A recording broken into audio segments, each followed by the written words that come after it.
Yo, kumusta? Wala tayong video kahapon nung sa araw, or 3 days tayong walang video, 4 days.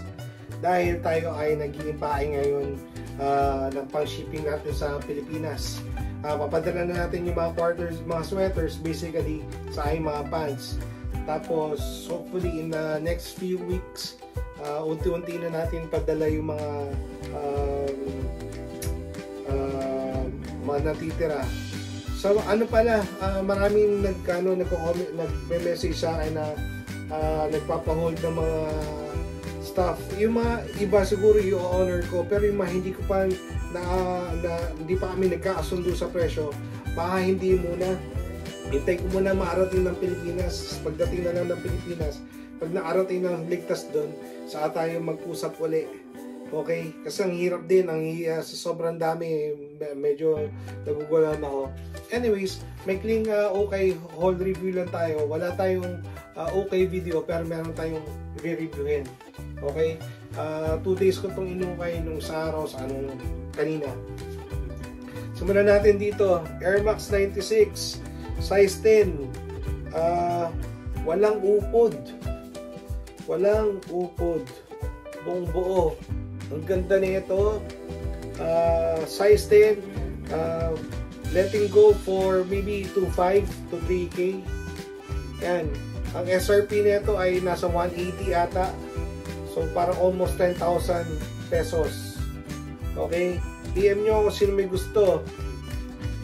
Negotiable sa pag-usapan natin. Pero ang ganda nito kung naging size 9.5 to PSG. Okay? Ito na yung sapatos natin. Wala tayong headgear. Pero meron tayo nito. Unang pajama para sa season na to. Nakita ko yung print. Syempre, yan. Angat na angat. Parang hindi mo mapapansin. Size medium. Kung sino may gusto ng penguin. Tapos hindi naman siya ganun kahabaan. Sino may gusto ng kapalan nito. Yan. Pajama. Condition is maybe 9.4, 9.5. Still good condition. So marami tayo ngayon, pantalon, 4 na pantalon.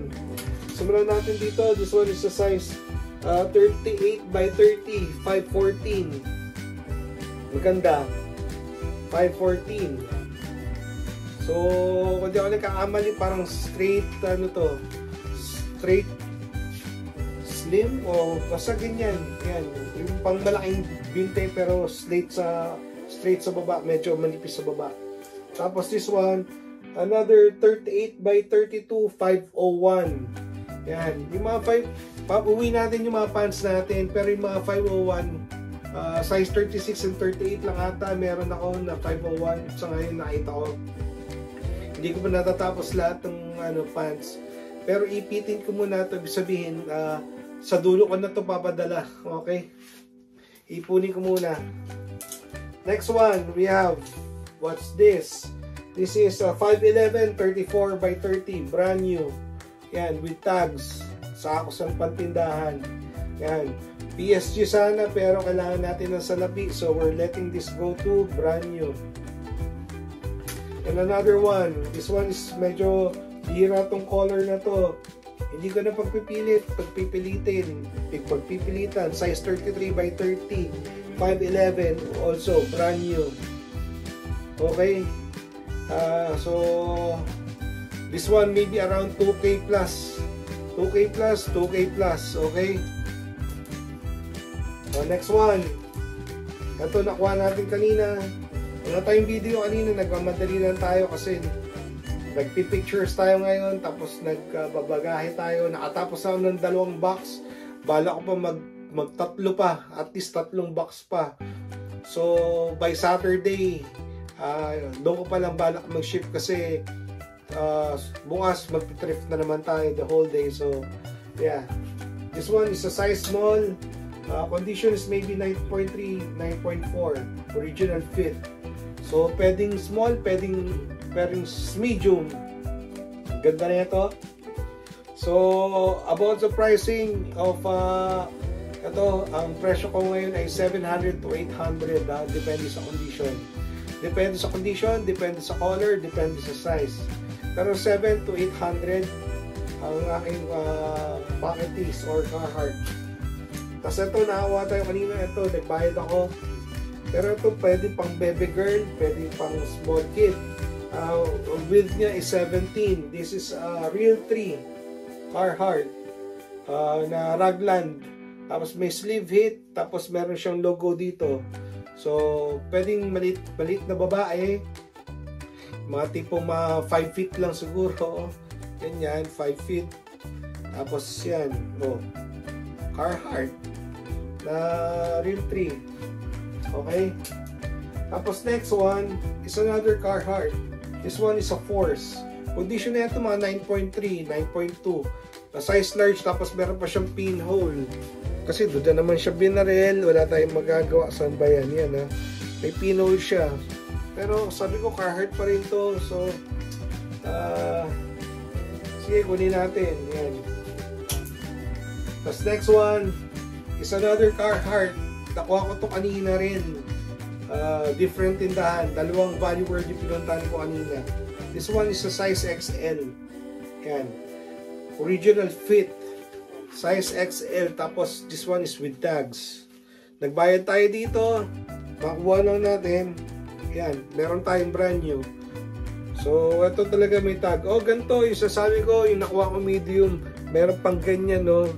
Pero wala na to. So, feeling ko talaga brand new yun. Sa mukha talaga siyang brand new. So, i-declare ko siya as brand new, yung medium na yun.